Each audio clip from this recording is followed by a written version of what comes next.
Conexiones.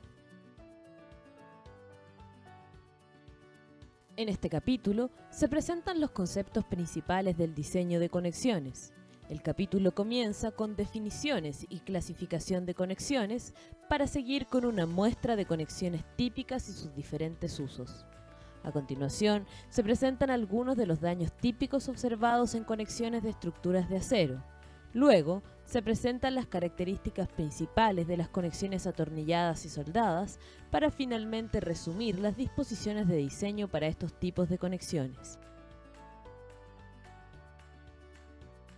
Una conexión es el conjunto de elementos que unen cada miembro estructural a la junta, placas o ángulos por patines o alma, soldaduras, tornillos.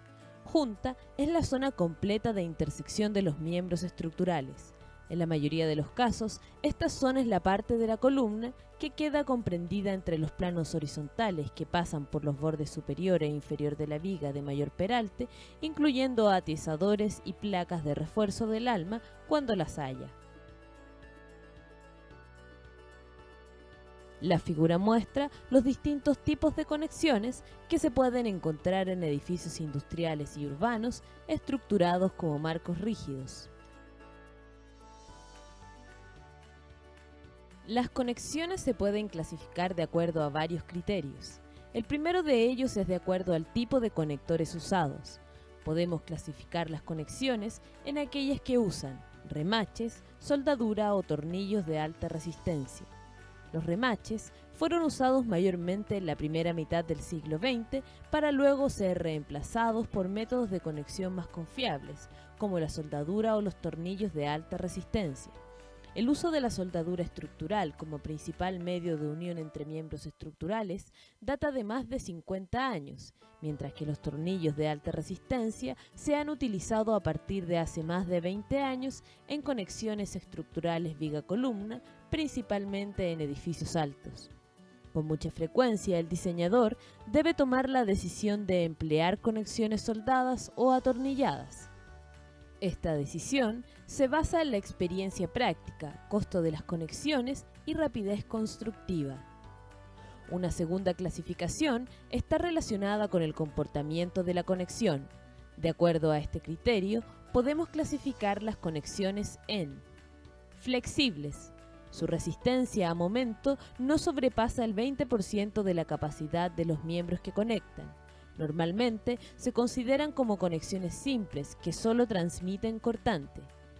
Semirrígidas. Resisten una fracción de la capacidad de momento de los elementos que conectan, pero poseen gran capacidad de deformación. Rígidas. Su resistencia es mayor que la de miembros que conectan y su rigidez es suficientemente alta para despreciar su deformación con respecto a la de los mismos miembros. Una tercera clasificación es de acuerdo a los elementos que conforman la conexión. Como veremos más adelante, para conectar dos miembros estructurales, a menudo es necesario utilizar elementos de conexión adicionales, los que incluyen ángulos, placas y perfiles T.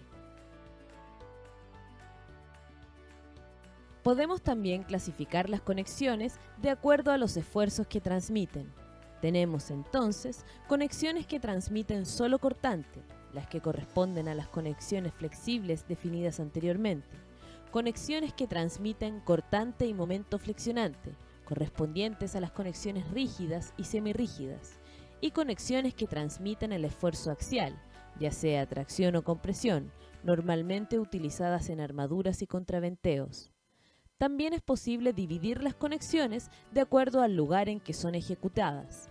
Así, existen conexiones de taller y conexiones de campo, las que a menudo coexisten en las juntas estructurales. Por último, en el caso particular de las conexiones atornilladas y remachadas, es posible dividirlas de acuerdo al mecanismo resistente en conexiones por fricción y conexiones por aplastamiento. En las conexiones por fricción, se considera que su resistencia se desarrolla por fricción entre las partes unidas en el plano potencial de deslizamiento. No se presenta ningún movimiento relativo entre las partes conectadas hasta que no se exceda la carga de diseño. En las conexiones por aplastamiento se considera que su resistencia es una combinación de la resistencia acortante de los sujetadores, tornillos o remaches, y del aplastamiento del material unido contra el sujetador.